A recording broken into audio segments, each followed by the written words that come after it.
Welcome to Telangana state ANM competitive exams preparation అండి. మరి ఈరోజు కూడా కొన్ని బిట్స్ మనం డిస్కస్ చేసుకుందాం రిలేటెడ్ టు న్యూట్రిషన్ అనేది చాలా లార్జ్ టాపిక్. కానీ ఒకేసారి మనం చదవాలి అంటే టాపిక్ వైజ్ అవ్వదు కాబట్టి బిట్స్ మీకోసం ఈజీగా ఉంటాయని ప్రిపేర్ చేస్తున్నాను. నేను ఆల్రెడీ 25 బిట్స్ వరకు మనం డిస్కస్ చేసుకున్నాం. ఇప్పుడు ఈరోజు ఇంకొక 25 బిట్స్ మనం చూసుకుందామండి. సో క్వశ్చన్ ఏంటంటే, the recommended daily calorie intake for men. అంటే మన ఇండియాలో మెన్ అంటే మగవారు రోజుకి ఎంత క్యాలరీ ఇంటేక్ తీసుకోవచ్చు అనేది క్వశ్చన్ అనమాట. మీకు తెలుసు, ఆహారం క్యాలరీస్ బట్టి కొలవబడుతుంది అని మీకు అందరికీ తెలిసిన విషయమే. సో రోజు మగవారు ఎంతవరకు క్యాలరీ ఇంటేక్ తీసుకోవచ్చు అనేది మనం చూసుకున్నట్లయితే ఆప్షన్ బి అండి. మగవారు రోజుకి 2600 నుంచి 2800 వరకు కిలో క్యాలరీల ఆహారాన్ని వాళ్ళు తీసుకోవచ్చు అనమాట. Option B is the right answer. Coming to same question, but ఇది ఉమెన్ కోసం. అంటే ఆడవారు రోజు ఎన్ని క్యాలరీల తాలూకా ఆహారం తీసుకోవాలి అనే దాని మీద క్వశ్చన్ అండి. సో ఆప్షన్ సి 2000 నుంచి 2200 కిలో క్యాలరీస్ వరకు వాళ్ళ ఆహారాన్ని తీసుకోవచ్చు అనమాట. మీకు డౌట్ రావచ్చు, మగవారు ఆడవారు ఈక్వల్ కదా, మరి ఆహారం కూడా ఈక్వల్గా తీసుకోవాలి కదా అని. ఇక్కడ ఏంటంటే శరీర సౌష్ఠవం, వాళ్ళ హైట్ వెయిట్ డిఫరెన్స్ బట్టి 1 కేజీకి ఇన్ని కిలో క్యాలరీస్ అవసరపడతాయి. కాబట్టి మగవారికి ఎక్కువ బోన్ వెయిట్ ఉంటుంది. నెక్స్ట్ వాళ్ళు ఎత్తు ఇదంతా కొంచెం ఎక్కువ ఉంటారు కాబట్టి వాళ్ళకి కొంచెం ఎక్కువ ఆహారమే కావాల్సి వస్తుంది. పైగా వాళ్ళు ఎక్కువగా స్ట్రాంగ్ వర్క్స్ చేయాల్సి వస్తుంది. అంటే వాళ్ళల్లో చాలా అంటే చాలా శ్రమను ఓర్చుకొని చేసే పనులు చాలా ఉంటాయి అన్నమాట. ఆడవాళ్ళు వర్క్ చేస్తారు, అయినప్పటికీ వాళ్ళు కొంచెం సున్నితమైన పనులు చేస్తారు. అంటే కుకింగ్ అని, దానికి ఇంట్లో పనులని, వాటికి అంత ఎక్కువ ఎనర్జీ అవసరపడదు. కాబట్టి సో ఆడవాళ్ళకి కొంచెం మగవాళ్ళతో పోలిస్తే తక్కువ ఆహారమే సరిపోతుంది. అది కూడా అంత కాదండి, ఒక 400 క్యాలరీల వరకు తేడా ఉంటుంది. సో ఆప్షన్ సి 2000 నుంచి 2200 కిలో క్యాలరీల ఆహారాన్ని ఆడవాళ్ళు తీసుకుంటారు. నెక్స్ట్ వచ్చేసరికి ఏ బ్యాలెన్స్డ్ డైట్ ఇన్క్లూడ్స్. అంటే ఒక సమతుల ఆహారం అనేది ఏదేది కలిగి ఉంటుంది అనేది ప్రశ్న అనమాట. సమతుల ఆహారం అంటే అందులో అన్నీ సమానంగా ఉండాలి. ఇప్పుడు న్యూట్రిషన్ అంటే ఆహారం అని కదా, ఆహారంలో అన్ని రకాలవి ఉండాలి. పిండి పదార్థాలు, క్రొవ్వులు, ప్రోటీన్లు, అలాగే విటమిన్లు, మినరల్స్, వాటర్ ఇవన్నీ కలిపి ఉండాలన్నమాట సమతుల ఆహారం అంటే. సో ఇందులో ఏవి ఎక్కువగా ఉన్నాయి అంటే ఆప్షన్ బిలో ఎక్కువ ఉన్నాయి. ప్రోటీన్ ఫుడ్స్ అంటే ఏంటండి, మాంసాహారము మరియు పప్పులు, దినుసులు, వీటన్నిటిలో ప్రోటీన్ ఎక్కువగా ఉంటుంది. డైరీ ప్రోడక్ట్స్ అంటే మనకు తెలిసిందే మిల్క్ ప్రోడక్ట్స్ అనమాట. పాలు, పెరుగు, మజ్జిగ, వెన్న, నెయ్యి ఇవన్నీ కూడా డైరీ ప్రోడక్ట్స్లోకి వస్తాయి. అలాగే గ్రెయిన్స్ అంటే పప్పు దినుసులు, ధాన్యాలు ఇవన్నీ కూడా గ్రెయిన్స్లోకి వస్తాయి. అలాగే వెజిటబుల్స్ అండ్ ఫ్రూట్స్ అంటే కాయగూరలు మరియు పళ్ళు, ఇవన్నీ కలిపితేనే సమతుల ఆహారం వాళ్ళు తీసుకుంటున్నట్టు. కొన్నో తీసుకుంటే అది సమతుల ఆహారం అవ్వదండి. వాళ్ళు ఏదో ఒక లోపంతో బాధపడడానికి ఆస్కారం ఉందన్నమాట. Next 29 MCQ. A 2-year-old kid should take. అంటే ఒక 2 సంవత్సరాల బేబీ ఉందనుకోండి, ఆ బేబీ ఎంతవరకు ఆహారం తీసుకోవచ్చు, ఎన్ని క్యాలరీస్ తీసుకోవచ్చు అంటే ఆప్షన్ ఏ అండి, 1000 నుంచి 1400 క్యాలరీలు ఆహారాన్ని బేబీ తీసుకోవచ్చు. ఇంత చిన్న బేబీకి అంత ఎక్కువ ఆహారం ఏంటి అని మీరు అడగచ్చు. సో ఈ బేబీ ఏంటంటే గ్రోత్ అవ్వాలి, డెవలప్మెంట్ అవ్వాలి, మజిల్స్ ఇవన్నీ స్ట్రాంగ్ అవ్వాలి, బోన్స్ స్ట్రాంగ్ అవ్వాలి. కాబట్టి వీళ్ళకి వీలైనంత ఎక్కువ ఆహారాన్ని అందించడానికి కొంచెంగా తల్లి ప్రయత్నిస్తూ ఉండాలన్నమాట. సో సుమారుగా 1000 నుంచి 1400 క్యాలరీలు ఉన్న ఆహారాన్ని ఆ 2 సంవత్సరాల బేబీకి అందించినట్లయితే వాళ్ళు త్వరగా ఎదగడానికి దోహదపడుతుంది.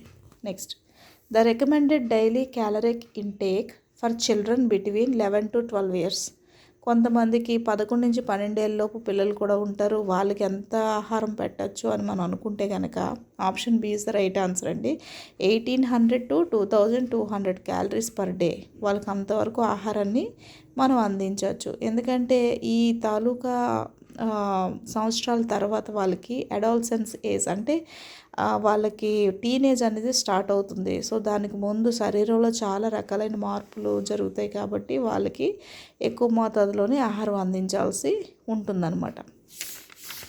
నెక్స్ట్ క్వశ్చన్ వచ్చేసి, children should drink how many cups of milk per day to help develop their bones. అంటే వాళ్ళ యొక్క ఎముకలు దృఢముగా మారడానికి, ఎదగడానికి పిల్లలు ఎన్ని కప్పుల మిల్క్ ప్రతిరోజు తాగాలి అని నేను అడుగుతున్నాను క్వశ్చన్. అందులో ఆన్సర్ ఏంటంటే 2 కప్స్ అండి. రోజు 2 కప్పుల పాలు వాళ్ళు తాగాల్సి ఉంటుంది. Next, the inability to fully digest sugar అంటే లాక్టోస్ అనుకుంటాం ఇన్ డైరీ ప్రోడక్ట్స్ తీసుకోవాలి. అంటే వాళ్ళు ఈ యొక్క డైరీ ప్రోడక్ట్స్ అంటే మిల్క్ ప్రోడక్ట్స్ ఉంటాయి కదండి, పాలు, పెరుగు, మజ్జిగ, వీటిల్లో ఉన్నటువంటి ఏదైతే లాక్టోస్ అనే ఒక షుగర్ ఉంటుందో వాళ్ళు అరిగించుకోలేరు అనమాట. అవి తినగానే, ఆ పాల పదార్థాలు తినగానే వాళ్ళకి ఇండైజెషన్తో పాటు చాలా రకాల ఆరోగ్యపరమైన సమస్యలు తలెత్తుతాయి. సో ఆ సమస్యని వాళ్ళు పాలల్లో ఉండే షుగర్ని లాక్టోస్ అని పిలుస్తారండి, దాని పేరు. సో ఆ లాక్టోస్ పడట్లేదు కాబట్టి లాక్టోస్ ఇంటాలరెన్స్ అంటే పడడం లేదు. వాళ్ళు ఆ లాక్టోస్ తినగానే వాళ్ళు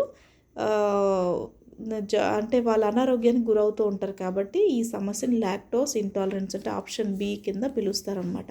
ఇది ఎక్కువగా పసిపిల్లల్లో కనిపిస్తూ ఉంటుంది.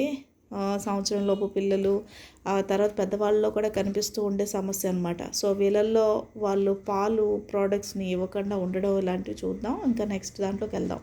ఏ baby's mother complaints of abdominal cramps, bloating, nausea, gas and diarrhoea after bottle feeding her baby. What is the reason? అంటే ఫర్ ఎగ్జాంపుల్ మీరు ఫీల్డ్లోకి వెళ్ళారు, అక్కడ ఒక బిడ్డ తల్లి, సంవత్సరం బిడ్డ అవ్వచ్చు లేదా 2 సంవత్సరాల బిడ్డ అవ్వచ్చు, మీకు వెంటనే కంప్లైంట్ చేస్తారు ఏంటంటే బాటిల్ ఫీడింగ్. అంటే మనం పాలల్లో సీసా పాలు అంటాం కదండి, అవి ఇచ్చిన తర్వాత పిల్లవాడికి సడన్గా కడుపులోని నొప్పి, నెక్స్ట్ కడుపు ఉబ్బరం, నాసియా కడుపు తిప్పుడు, గ్యాస్, డయోరియా అంటే విరోచనాలు ఇవన్నీ అవుతున్నాయి అని. కారణం ఏంటి అంటే ఆ కారణమే లాక్టోస్ ఇంటాలరెన్స్ అండి. పాలు పడకపోవడం వల్లే ఆ బిడ్డకి అవన్నీ అవుతున్నాయి కాబట్టి సో మనం దీన్ని లాక్టోస్ ఇంటాలరెన్స్ కింద మనం చూడవచ్చు. వెంటనే పాలని ఆపమని మనము ముందు సలహా ఇచ్చి తర్వాత డాక్టర్ గారిని కలవమని చెప్పాలి. ఓకేనండి. Next, the treatment of lactose intolerance is of. అంటే ఈ లాక్టోస్ ఇంటాలరెన్స్ అనే దానికి ట్రీట్మెంట్ ఏంటి మనం చేయగలం అంటే అవాయిడెన్స్ అంటే పూర్తిగా మానేయడం అండి. ఇది ఏంటి మానేయాలి? డైరీ ప్రోడక్ట్స్ అంటే మిల్క్ ప్రోడక్ట్స్ అన్నింటినీ కూడా పక్కన పెట్టాలి.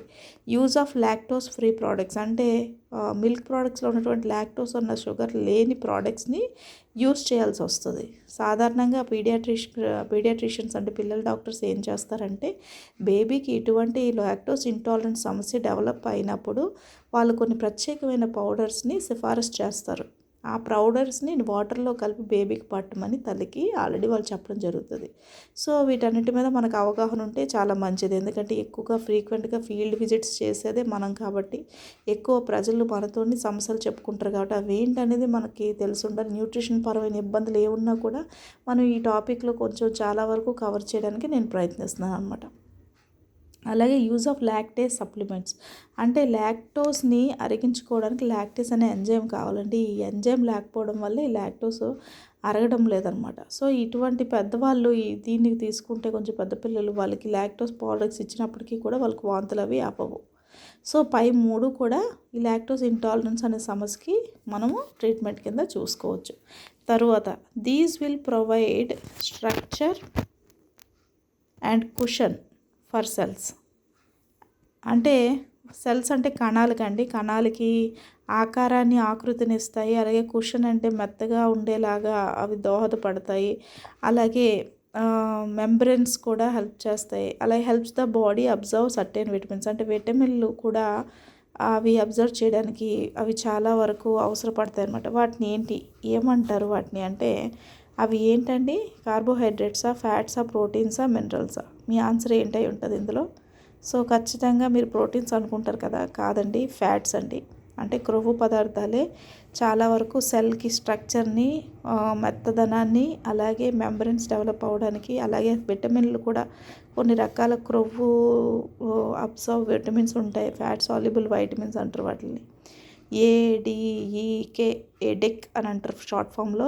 ఎడిక్ అనే 4 విటమిన్లు కూడా అబ్జర్వ్ చేసుకోవడానికి ఫ్యాట్స్ అనేవి దోహదపడతాయి. So option B is the right answer. Next, a type of polyunsaturated fat that are essential for the proper function of the body are.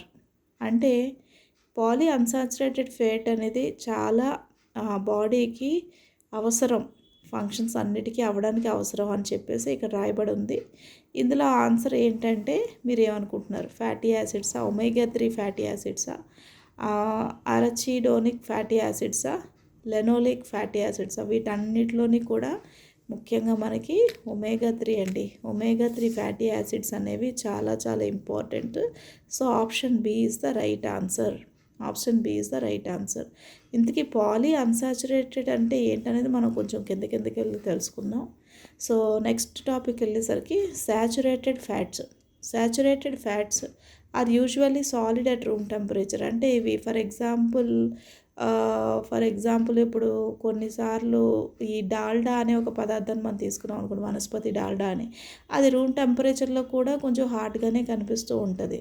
అలాగే వెన్న, నెయ్యి ఇవన్నీ కూడా రూమ్ టెంపరేచర్లో హాట్గానే కనిపిస్తాయి.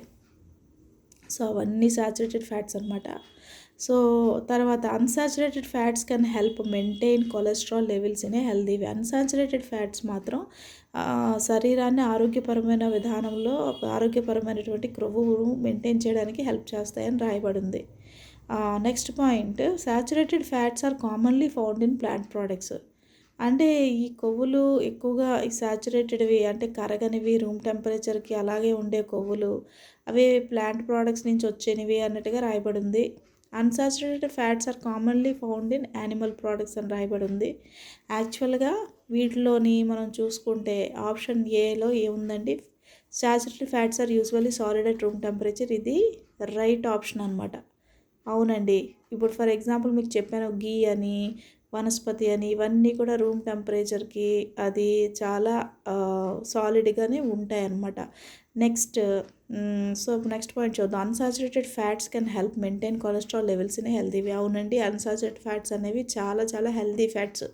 వీటిని గుడ్ కొలెస్ట్రాల్స్ అని కూడా పిలుస్తారు అనమాట. ఈ గుడ్ కొలెస్ట్రాల్ మెయింటైన్ చేయడానికి ఈ అన్సాచురేటెడ్ ఫ్యాట్స్ అనేవి చాలా వరకు ఉపయోగపడతాయి. వీటిని హెచ్డిఎల్ అని కూడా పిలుస్తారు. గుడ్ కొలెస్ట్రాల్ హెచ్డిఎల్ అంటే హై డెన్సిటీ లైపోప్రోటీన్ కింద పిలుస్తారండి. హెచ్డిఎల్ క్రొవ్వులు ఈ అన్సాచురేటెడ్ ఫ్యాట్స్ అనేవి మెయింటైన్ చేస్తాయి. అసలు ఈ అన్సాచురేటెడ్ ఫ్యాట్స్ అనేవి దేని నుంచి తయారవుతాయి అంటే ప్లాంట్స్ రిలేటెడ్, అంటే మొక్కల జాతుల నుంచి, చెట్ల నుంచి.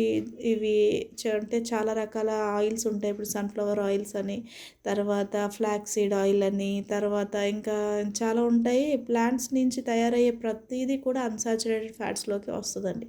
యాక్చువల్గా అది రూమ్ టెంపరేచర్లోని లిక్విడ్ ఫామ్లోనే ఉంటుంది. ఇప్పుడు నూనెని మనం తీసుకుంటే, ఫర్ ఎగ్జాంపుల్ సన్ఫ్లవర్ ఆయిల్ మనం తీసుకుందాం. సన్ఫ్లవర్ ఆయిల్ మనం తీసుకుంటే అది రూమ్ టెంపరేచర్లో కూడా లిక్విడ్ ఫామ్లోనే ఉంటుంది. రూమ్ టెంపరేచర్ అంటే ఎంతో కాదండి, 28 డిగ్రీల టెంపరేచర్ అనమాట. 28 డిగ్రీల టెంపరేచర్ని రూమ్ టెంపరేచర్ అని మనం పిలుస్తాం. ఆ రూమ్ టెంపరేచర్లో మనం సన్ఫ్లవర్ ఆయిల్ పెడితే అది సన్ఫ్లవర్ ఆయిల్ పల్చగానే ఉంటుంది. అదే మరి మన ఒక నెయ్యిని కానీ, లేకపోతే గీ అంటారు, అదే గీని కానీ లేకపోతే వనస్పతిని కానీ తీసుకొచ్చి అదే 28 డిగ్రీస్ రూమ్ టెంపరేచర్లో పెడితే అవి సాలిడ్గానే ఉంటాయి. సో సాచురేటెడ్ ఫ్యాట్స్ అనేవి కొంచెం హాని చేస్తాయండి మన ఆరోగ్యానికి. అన్సాచురేటెడ్ ఫ్యాట్స్ అంటే ఏవైతే ప్లాంట్స్ నుంచి వస్తున్నాయో అవి మనకి ఆరోగ్యకరమైనవి. సో ఆప్షన్ బి కూడా రైట్ ఆన్సర్. ఆప్షన్ సి చూద్దాం. ఆప్షన్ సిలో saturated fats are commonly found in plant products అని చెప్పారు. ఇది రాంగ్ అండి. యాక్చువల్గా సాచురేటెడ్ ఫ్యాట్స్ అనేవి యానిమల్ ప్రోడక్ట్స్ నుంచి వస్తాయి. అంటే జంతుపరమైన, ఇప్పుడు నేను చెప్పిన నెయ్యి, వనస్పతి ఇవన్నీ కూడా క్రొవ్వు, జంతువుల కొవ్వు నుంచి అవి ఏర్పడేవన్నమాట. అవి చాలా చాలా ఒక విధంగా బ్యాడ్ కొలెస్ట్రాల్, ఎల్డిఎల్ అంటారు దాన్ని, లో డెన్సిటీ లైపోప్రోటీన్ అని పిలుస్తారు. ఆ ఎల్డిఎల్ ఉత్పత్తికి సాచురేటెడ్ ఫ్యాట్స్ ఉపయోగపడతాయి. ఇవి చాలా టేస్టీగా ఉండడం వల్ల ఎక్కువ మంది వీటిని వేసుకోవడానికి ఇష్టపడతారు. కానీ వీటి వల్ల శరీరంలో ఉన్నటువంటి ఆ ఎల్డిఎల్ అంటే చెడు కొలెస్ట్రాల్ పెరగడం వల్ల చాలా రకాల గుండె జబ్బులకి, స్ట్రోక్ అంటే హార్ట్ అటాక్స్ రావడం, లేదు అంటే బ్రెయిన్లో స్ట్రోక్ రావడం, ఇలా ఒబేసిటీ రావడం, ఇవన్నీ కూడా వీటి వల్లే కారణం అవుతుంది అనమాట. నెక్స్ట్, సో ఈ సాచురేటెడ్ ఫ్యాట్స్ అనేవి ఆల్వేస్ యాన్యువల్ ప్రోడక్ట్స్ అండి, బ్రాండ్ ప్రోడక్ట్స్ కాదు. కాబట్టి ఈ పాయింట్ తప్పండి. నెక్స్ట్ డి చూసుకుంటే unsaturated fats are commonly found in animal products. Unsaturated fats అంటే మీకు ఆల్రెడీ చెప్పాను నేను, ఎందుకంటే ప్లాంట్ రిలేటెడ్ అని. ఇవి యానిమల్ ప్రోడక్ట్స్లో ఉండవండి. పైగా ఇవి రూమ్ టెంపరేచర్లో చాలా లిక్విడ్ ఫామ్లోనే ఉంటాయి. సో ఇవి చాలా హెల్దీ కూడా, అంటే ఒక రకమైనటువంటి హెల్దీ కొలెస్ట్రాల్ మెయింటైన్ చేయడానికి అన్సాచురేటెడ్ ఫ్యాట్స్ ఉపయోగపడతాయి. సో ఫ్యాట్స్ అనగానే అన్నీ అవాయిడ్ చేసేయాలి మనం అని అనుకోవడానికి కాకుండా అన్సాచురేటెడ్ ఫ్యాట్స్ తీసుకోవడానికి, ఎక్కువ ప్లాంట్ రిలేటెడ్ ఫ్యాట్స్ తీసుకోవడానికి మనము ఇవ్వాలి. అందుకే ఎక్కువగా గుండెకి సంబంధించిన వారు సన్ఫ్లవర్ ఆయిల్ని, ఈ ఫ్లాక్స్ సీడ్ ఆయిల్ని ఎక్కువగా వాళ్ళు ఉపయోగించడానికి కారణం ఏంటంటే డాక్టర్స్ దానివల్ల గుడ్ కొలెస్ట్రాల్ అనేది మెయింటైన్ అవుతుంది. అది స్ట్రోక్ అంటే ఆరోగ్యపరమైనటువంటి గుండె జబ్బులు, గుండె హానికరమైనటువంటి ఏవి రాకుండా అవి అడ్డుతుంది అనమాట. High density lipoprotein HDL. So HDL అందించే అన్సాచురేటెడ్ ఫ్యాట్స్ని డాక్టర్స్ ప్రిస్క్రైబ్ చేస్తూ ఉంటారు, ఎక్కువగా వంటల్లో చేర్చమని చెప్తారనమాట. నెక్స్ట్ సో ఇందులోని మనం తెలుసు ఈ ఈ పాయింట్ అంటే పాయింట్ ఏ కరెక్ట్ మనం, అలాగే పాయింట్ బి కూడా కరెక్ట్, కానీ point C and D wrong. కాబట్టి ఇందులో A and B are correct అనే ఫస్ట్ ఈ ఆప్షన్ ఏనే మనం టిక్ పెట్టుకున్నాం. సో మిగతా 2 పాయింట్స్ వైస్ వర్సా అండి. సాచురేటెడ్ ఫ్యాట్స్ ఏమో యానిమల్ ప్రోడక్ట్స్ నుంచి తయారవుతాయి, అన్సాచురేటెడ్ ఫ్యాట్స్ ఏమో ప్లాంట్ ప్రోడక్ట్స్ నుంచి తయారవుతాయండి. సో కన్ఫ్యూజ్ అవ్వద్దు. మీకు అర్థం కాకపోతే వీడియో వెనక్కి వెళ్ళి మళ్ళీ ఇంకోసారి బాగా మరి వివరంగా వినండి, ఎందుకంటే దీని మీద ప్రశ్న వస్తే కనుక మీరు ఆన్సర్ చేయగలగాలి. Thank you. తర్వాత నెక్స్ట్కి వచ్చేసరికి అన్సాచురేటెడ్ ఫ్యాట్స్ కెన్ హెల్ప్ అంటే అసలు మీకు ఆల్రెడీ చెప్పాను. ఈ అన్సాచురేటెడ్ ఫ్యాట్స్ అనేవి దేనికి ఉపయోగపడతాయి అంటే నేను చెప్పాను, లోవర్ ఎల్డిఎల్ అంటే బ్యాడ్ కొలెస్ట్రాల్ని తగ్గిస్తుంది. First point low density lipoprotein అనమాట. అలాగే రెడ్యూస్ ఇన్ఫ్లమేషన్ అంటే వాపుల్ని తగ్గిస్తుంది. బిల్డ్ స్ట్రాంగర్ సెల్ మెంబ్రెయిన్స్ అంటే సెల్ మెంబ్రెయిన్స్ని బాగా కడుతుంది, దానివల్ల ఇమ్యూన్ సిస్టమ్ స్ట్రాంగ్ అవుతుంది. సపోర్ట్ బ్రెయిన్ డెవలప్మెంట్ అంటే బ్రెయిన్ ఎదుగుదలకు కూడా ఇది ఉపయోగపడతాయండి unsaturated fats. So all of the above are the right answer. Option E అంటే ఈజ్ ద రైట్ ఆన్సర్. తర్వాత ఎసెన్షియల్ ఫ్యాటీ యాసిడ్స్ ఆర్ అని చెప్పాను. ఎసెన్షియల్ ఫ్యాటీ యాసిడ్స్ అనేవి ఏంటి అని చెప్పాను, అంటే అవసరమైనటువంటి క్రొవ్వులు, ఆ క్రొవ్వు తాలూకు ఆమ్లాలు ఎక్కడి నుంచి వస్తాయి అనేది మీకు చెప్తున్నాను. యాక్చువల్గా the fatty acids that the body can't produce on its own. యాక్చువల్గా ఎసెన్షియల్ ఫ్యాటీ యాసిడ్స్ అనేవి మన శరీరంలో పుట్టవండి, మనం బయట నుంచి వాటిని తీసుకోవాలి. ఆప్షన్ ఏ కరెక్టే. అలాగే ప్రివెంట్స్ కార్డియోవాస్కులర్ డిసీజ్. ఈ కార్డియోవాస్కులర్ గుండె జబ్బులు తర్వాత వేరే రిలేటెడ్ వ్యాధులన్నింటినీ రాకుండా కాపాడుతుంది, కరెక్టేనండి. తర్వాత క్యాన్సర్ రాకుండా కాపాడుతుంది, ప్రివెంట్స్ క్యాన్సర్. ప్రివెంట్స్ ఒబేసిటీ అంటే ఊబకాయం అనేది రాకుండా కాపాడుతుంది. సో ఎసెన్షియల్ ఫ్యాటీ యాసిడ్స్ అనేవి చాలా చాలా చాలా అవసరం. So all of the above are the right answer. So essential fatty యాసిడ్స్లోని చాలా రకాలు ఉన్నాయండి. ఎగ్జాంపుల్ ఒమేగా 3 ఫ్యాటీ యాసిడ్స్ కూడా మనం చేపల నుంచి తీసుకునే ఆ నూనె చాలా చాలా మంచిది అని డాక్టర్స్ చెప్తూ ఉంటారు. సో ఆప్షన్ ఈ ఈజ్ ద రైట్ ఆన్సర్. నెక్స్ట్కి వచ్చేసరికి ఏ ఫస్ట్ ట్రైమిస్టర్ ప్రెగ్నెంట్ నీడ్స్ అని పెట్టాను. అంటే మొదటి త్రైమాసికంలో ఉన్నటువంటి గర్భిణీకి ఎంత ఆహారం కావాలి అని పెట్టాను, పర్ డేకి ఎన్ని క్యాలరీల ఆహారం కావాలి అని. ఇది మీకు ప్రశ్న కింద అడగచ్చు. చూడండి, ప్రతి మొదటి త్రైమాసికంలో ఉన్న ప్రెగ్నెంట్కి 1800 క్యాలరీలు సరిపోతాయండి మొదటి 3 నెలలకి. చాలామంది ఏమనుకుంటారంటే ప్రెగ్నెంట్ అవగానే ఫస్ట్ నుంచి ఎక్కువ తినేయాలి అన్నట్టుగా చెప్తూ ఉంటారు. యాక్చువల్గా అది కరెక్ట్ కాదు. ప్రెగ్నెన్సీ పెరిగే కొద్దీ, త్రైమాసికం పెరిగే కొద్దీ వాళ్ళ ఆహారాన్ని క్రమేపీ పెంచుకుంటూ వెళ్ళాలి. ఇది డాక్టర్స్ సలహా అనమాట. ఎందుకంటే వాళ్ళ ఆరోగ్య రీత్యా ఎటువంటి ప్రాబ్లమ్స్, హెల్త్ ప్రాబ్లమ్స్కి లోనవ్వకుండా, ఊబకాయం, మధుమేహం లాంటి హైపర్ టెన్షన్ ఇలాంటివి ఏవి కూడా వాళ్ళు లోను కాకుండా ఉండాలి అంటే ఆహారాన్ని ఎంత తీసుకోవాలో ఆ మోతాదులో వాళ్ళు తీసుకుంటే బేబీకి, మదర్కి కూడా హెల్త్. కాబట్టి సో ఇది వాళ్ళు ఏంటంటే మొదటి త్రైమాసికంలో ఉన్నప్పుడు 1800 క్యాలరీలు కావాలి. Option A right answer. అలాగే రెండో త్రైమాసికంలో ఉన్నప్పుడు 2200 క్యాలరీల వరకు కావాలండి ఒక రోజుకి. అలాగే మూడో త్రైమాసికంలో ఉన్నప్పుడు వాళ్ళకి 2400 క్యాలరీలు పర్ డే వరకు అవసరపడతాయి అన్నమాట. చూసారు కదండి. మరి త్రైమాసికం మారే కొద్దీ ఆహారం క్యాలరీ